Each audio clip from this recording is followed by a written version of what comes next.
I think that's something that kind of came in a rather tense household growing up. I think it was just, I have 3 older brothers. I was never going to get by with my muscles. I was going to get by with my wit to a certain degree. I mean, these guys were big, scary, imposing guys. So I think I fostered it a bit there, and it became kind of a self-defense mechanism, really. I mean, it helped me get by in sticky situations. Mm-hmm. Mm-hmm.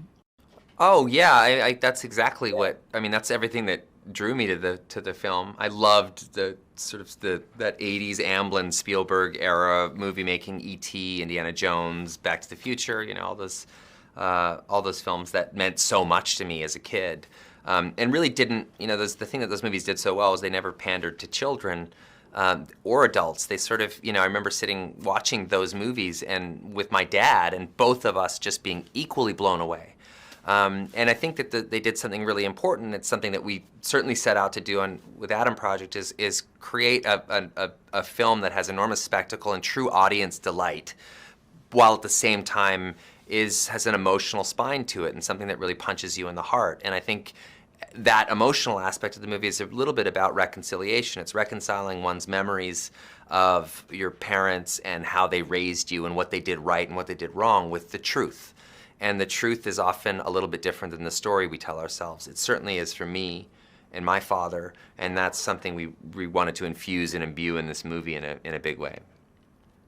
Yeah, that is very true. I think it's true. It was true for me as a young man, and dealing with my father and sort of dealing with becoming the byproduct of his parenting. And I think it is easier to be angry for some people than it is to be sad. It's certainly lazier. It's an easy to kind of default into that place because so much of where society and everything we look at are like echoes of our own belief systems out there. And outrage is a very sort of it's a drug in a way. So yeah, it is easier to be angry than sad, but to look at that sadness and unpack it a bit is also really important and can be, kind of freeing. Ultimately, can free you from that anger. So. Mm-hmm. Well, we made the donation because it was, I think, I can't even imagine what it's like to have to move your entire family, from your home, let alone with an hour's notice. So that was kind of a no-brainer. But yeah, I think there is some hallmarks of the past that are happening, but there are also interesting things that are happening that are, quite conscious and quite present. The European Union is, operating in some fashion of solidarity, which is, interesting considering how many different countries are in play. So, but again, I'm not a sociopolitical expert.